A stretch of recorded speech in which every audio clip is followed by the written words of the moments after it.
compare Wanted Dead to other action games in its genre, it quickly gets dwarfed and ignored. The combat's a little janky, the difficulty's all over the place, the story barely makes any sense, and there are many other options that play better than Wanted Dead, so why would you play this game? It could have been the weird cast of characters this game puts in front of you, it could have been the fact that the combat system actually has something going on. Whatever the case may be, I was intrigued enough to at least finish this game, and I want to talk about why. When it comes to gameplay, Wanted Dead plays like a bargain bin PlayStation 3 game. The combat works, but it's missing some things that maybe you would be accustomed to, like a targeting system or a combo system that's a little more flushed out. When it comes to the combat, you've got your sword and a handgun, and you also have a machine gun, so you can do melee combos, or you can start to play this game like a third-person shooter. The choice is yours. Each combat scenario does require you to use certain things, so you might see a ninja and think, oh, let me fight him with my sword because it's a ninja, but in reality the best thing to do is to hit him with a machine gun because he has armor and the guns get through armor. And not only that, the melee combat comes along with a parrying system. Now there's two kinds of parries you can get in this game. You can perform a regular parry, which is just to knock back a melee attack with your sword,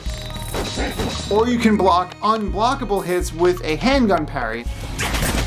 These are two different types of parries for two different types of attacks. Of course, there's the third option of just throwing a grenade at things that does help, but it's not going to last very long because grenades are limited. So when you put all this together, you start to realize that you have to pay attention to each enemy's pattern and actually learn a few things. Even though this game does present itself as a little janky, there's some strategy here. One of the biggest downsides of this game is that there are long stretches between checkpoints. So you'll go from A to B, but between A and B will be a ton of enemies, a lot of which have very cheap attacks that if you don't learn, they'll kill you immediately. But all that meant was that it was my job to understand what enemies were going to come my way, sort of memorize each stage, and then be able to attack them and defend myself as I needed to. The parrying in this game, while it is sort of sloppy, does get better as you unlock more upgrades. Eventually, you're going to get an upgrade that makes the parrying window wider, which means that you have more room to block into a parry. This is the kind of thing that once I unlocked it, I asked myself, why isn't the whole game like this? It's not very forgiving, and the parry window is very tight, so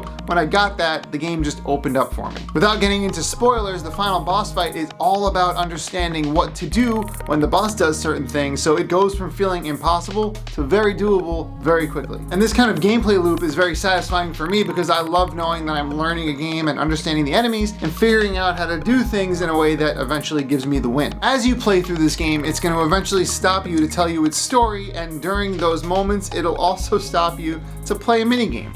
Let's play the crane game.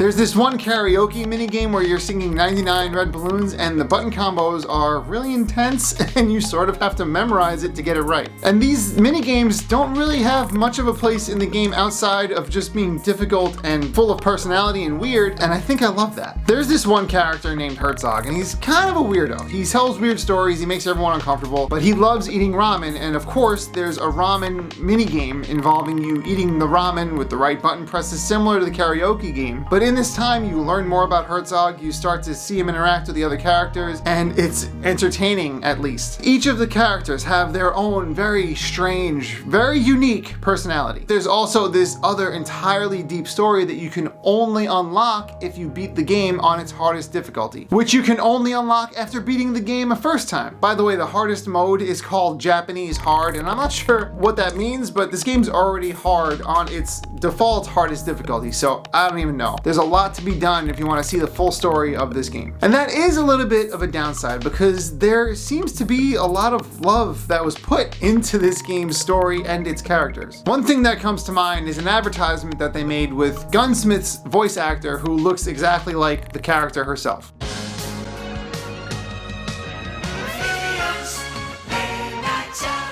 She's doing a cooking show, which isn't what Gunsmith does. She's the gunsmith. She takes care of your weapons, and she's making food, and then it cuts to the game. It shows me this angle of the marketing that just tells me this game wanted to be weird. It wanted to make you furrow your brow, just like I'm doing right now. That's the effect that it was intended to have on the people who play it or even see it. And again, I love something about that. The developers could have easily just leaned on the cyberpunk theme and had the swordplay and the guns. They did do that, but there's this other layer where the game's like, hey, I'm really weird, and they stuck to it. The result is something that has personality that is layered with a janky video game, which made it a little less accessible for the general public. Because on top of all of this, this game loves violence. The enemies die in ridiculously violent ways. They're spewing blood like jelly. It's just out of control. But this is the game.